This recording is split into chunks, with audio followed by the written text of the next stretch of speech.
कुछ ऐसे बुनियादी सवाल हैं जिनका जवाब अभी तक हमको बहुत संतोषजनक जवाब नहीं मिला है। तो आज हम उन्हीं सवालों को पूछेंगे और पूछेंगे उन डॉक्टरों से, उन एक्सपर्ट्स से जो कि शायद हमको थोड़ा सा दिशा दिखा सके। सवाल नंबर 1, क्या कोरोना का पीक आ गया?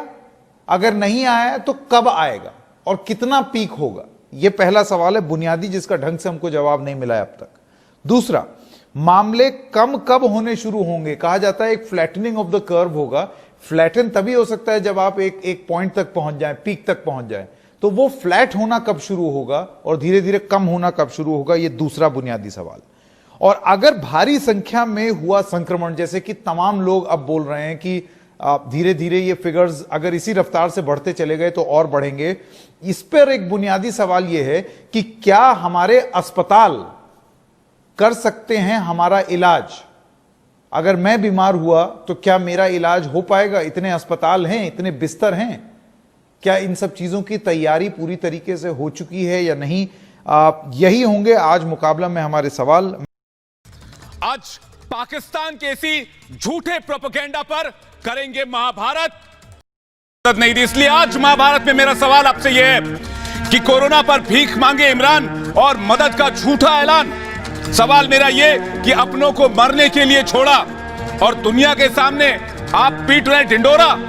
सवाल यह कि डूब रहा है पाकिस्तान, फिर भी आपका भारत पर है ध्यान। और सवाल यह भी कि कोरोना से हारा तो भारत को कैसे देगा सहारा? इन तमाम सवालों पर डिबेट करेंगे। कहीं नहीं सुनेंगे रोजगार शब्द को। रोजगार शब्द को प्रमुखता से गायब कर दिया गया है। नौकरियां 1 साल में दे देंगे, जबकि नौजवान रोज सुबह उठता है और ट्विटर पर जाकर ट्वीट कर देता है कि हमारी सरकारी भर्ती की परीक्षा कब आएगी।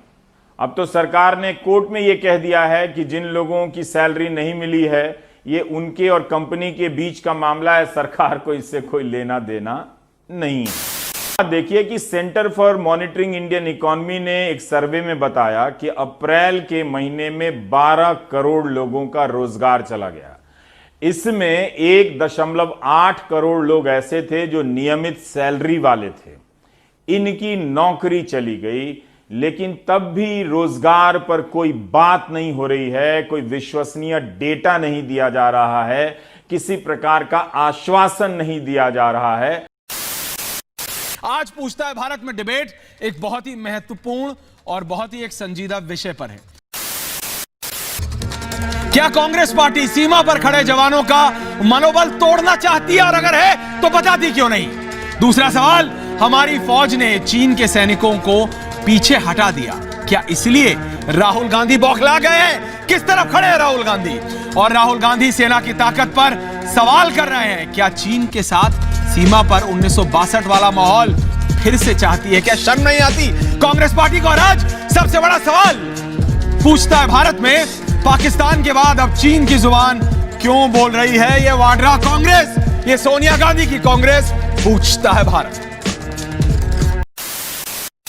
दिल्ली के स्वास्थ्य मंत्री सत्येंद्र जैन ने कहा कि अगले 10 दिनों में दिल्ली में संक्रमित मरीजों की संख्या 50,000 हो सकती है। जिस रफ्तार से संक्रमण की संख्या बढ़ने लगी है, उससे अब यह पता चलने लगा है कि 24 मार्च के बाद से हमने स्वास्थ्य तैयारियों को लेकर क्या किया। इन प्रश्नों से ध्यान भटकाने के लिए नित्य प्रतिदिन, दिन प्रतिदिन किस किस तरह के मुद्दे लाए जा रहे हैं।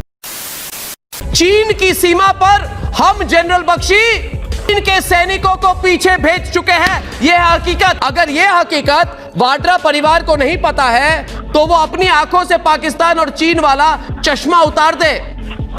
प्रॉब्लम आपकी क्या है?